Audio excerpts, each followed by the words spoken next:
Badger class. So as I said, I'm going to be making bread today.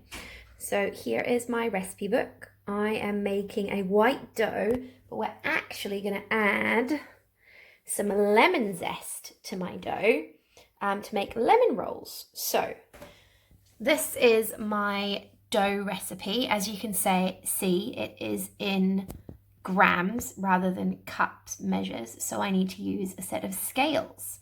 I need 10 grams of yeast. I need 500 grams of white bread flour. I need 10 grams of salt, and I need 350 grams of water. Now, you don't usually measure water in grams, but because you have to be really exact for bread baking, they get you to weigh it out. So I have put what looks like about 500 mils of water into a jug, and I'm going to measure out 350 grams of it. So I'm going to mix my yeast, flour, salt and water together in my mixer. I'm going to add my lemon zest right at the end, and then I'm going to leave it to mix. So time to get measuring. Okay guys, first thing I need to do is measure my flour. So here we go. Let's shake it in there, and we're watching for that dial to turn to 500. And we are perfect. All right, next up I need to add my next ingredient, which will be my salt. So you might have used kitchen scales at home, and the really cool thing about digital kitchen scales is when you put something on it to weigh into, and it changes the weight. As you can see, this piece of plastic weighs 20.40 grams. You can press the special button here, 0, and it'll bring it back to 0 for you. And then you can weigh out what you need to weigh out. So we need 10 grams of this.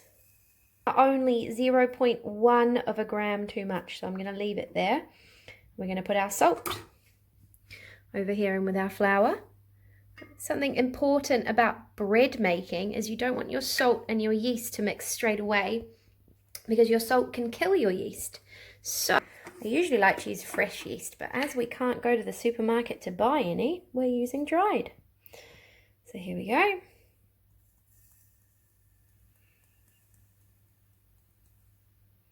Now you can see the yeast looks like a lot more than the salt, and that's because each grain of yeast doesn't weigh as much as each grain of salt.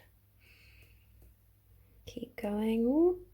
9.15. I need, oh, so scale's undecided. 9.1. All right, so I need 0.9 of a gram more. Oh, 0.8 of a gram. 0.25 of a gram more. 0.05 of a gram. There we go. Look at that. Perfectly.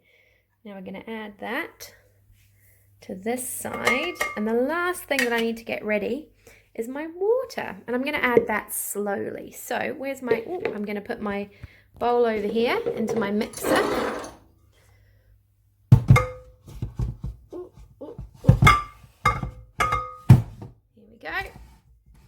And I'm also going to put on my mixer at the top here the special thing that mixes my bread, and it is this. It is called a dough hook. And when my dough all starts to combine together, the dough hook is going to be great at kind of kneading it for me, doing all the tricky work of working my dough. So let's get that clicked in. All right, guys, we need to measure our water. So we put our second jug on the scale. Our scale is set to grams, as you can see here. It's got a little G, and we're going to try and measure it up to 350. Here we go.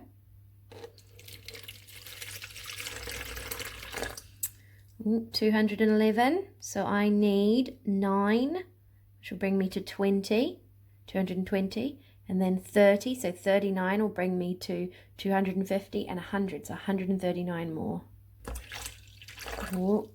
257, 290, 325, 336, 339, 349. Oh, but now let's get making. We'll put our bread mixer down. Get that started.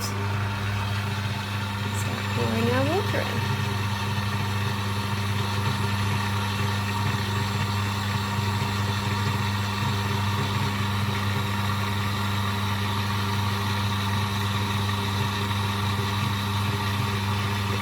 And that bubbling that you can see is the water and the yeast mixing together. You can see here the dough is starting to form into a big ball. It's being knocked around by my dough hook. It's not lots of little lumpy bits anymore.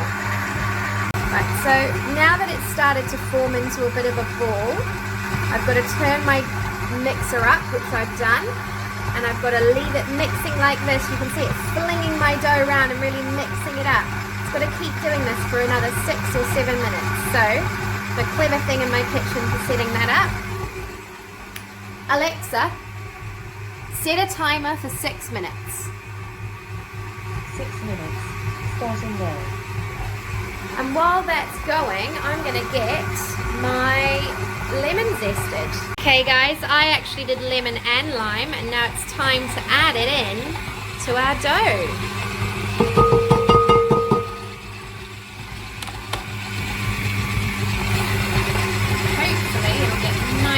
Mixed in as our dough hook moves that dough around and makes it smooth and glossy and delicious. So here I have my bread scraper, and I'm gonna put a bit of flour on it and then use it to scrape my dough out onto here. There we go. There's my dough. You can see a nice big lump, and I want to put it into a ball. So to form my dough into a ball, I just tuck it under like this.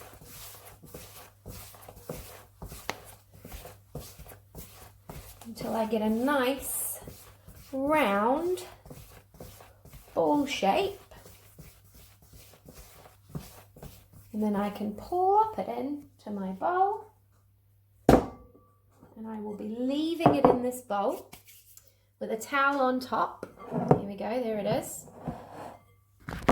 And I will be leaving it in there with a towel on top for about an hour for it to rise. Now, because it's a bit colder today, I'll probably leave it in there for about an hour and 15 minutes, so that it's got plenty of time for the yeast to react in there, to react and grow and get nice and big, and that will be what changes the size of my bread, because that yeast will be creating gases, which will be creating air bubbles and causing my dough to grow in size. It will not grow in mass, it's only going to grow in volume. So it's going to stay the same weight, but it's going to look a lot bigger. So remember what this looks like, guys, and we're going to come and check on it in an hour and 15 minutes. One very important part of making any sort of baked good is cleaning up after yourself. So some of these things are going to have to stay out, like my floury surface for where I'm going to work my dough into rolls. But everything else that I've used, I need to tidy it up and put it away. If you do baking at your house, I'm sure it's the same. You need to do the cleanup. Alright class, I have just washed my hands so they're nice and clean. I have a bit of a scratch from weeding the other day in the garden. I have clean hands, and so now let's have a look at how much our bread dough has risen. Oof! And as you can see, it is far bigger than it was before. So what we're going to do is we're going to scrape it out onto the surface after I add a bit of flour to it.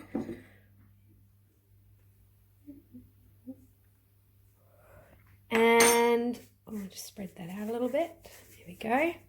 We're going to scrape it out onto this surface, cut it into 9 to 10 pieces and form into balls. Cover with a tea towel and let rest for 5 minutes. So let's get sorted. So there we go. We have 9 roughly even-sized pieces. Some are definitely smaller than others. So now I'm going to shape them into balls. Okay guys, these have been resting for just 5 minutes, and you can see they haven't gotten really any bigger or any smaller because they've only been resting for 5 minutes, and now I'm going to shape them into rolls. I have brought in our resident bread making expert, who you've heard me talk about. This is Howard's hands, and Howard is following the technique in our bread making book and helping me make rolls. So you pad it out into a little circle, then you fold it into thirds and push them into the center like that, and then you fold it in half, and you end up, it kind of looks almost like a cannelloni or a wrap, and then you roll it until your edges get a little bit pointy, and voila, and they come over onto the tray. We've got our lovely sausagey rolls going on. It's going to be our delicious lunch tomorrow. Okay guys, so we've got a very messy kitchen because we've been baking, but over here we have our rolls ready to go. Now you might say, oh Miss Pauley, they're ready to go in the oven. In fact, that's not true. What they are ready to do is prove, which is a second time that we leave them for an hour to allow that yeast to keep activating and working. And we will end up with even bigger rolls than what you can see here. So we've got our 9 lovely rolls. And we're gonna pop some wet towels over them. I'm gonna put them back in my lovely warm utility room, and we'll leave them to prove for an hour and see how big they get. Bye bye rolls. Hey Badger class, just so you know, I have got my oven preheating. So over here I have got the dial set to 250, as hot as my oven goes, and I've got it on oven setting. We left the rolls a little bit too long, so they've gotten beautiful and chubby, and now they're gonna go in the oven. Now we make them look beautiful by stabbing them with a razor.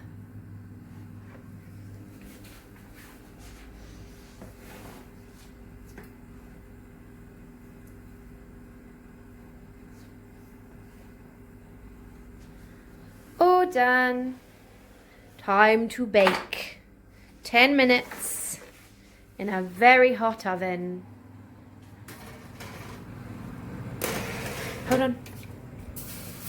And here we have it. Some beautiful crispy rolls. Do you know how you know that bread is ready? When you tap it,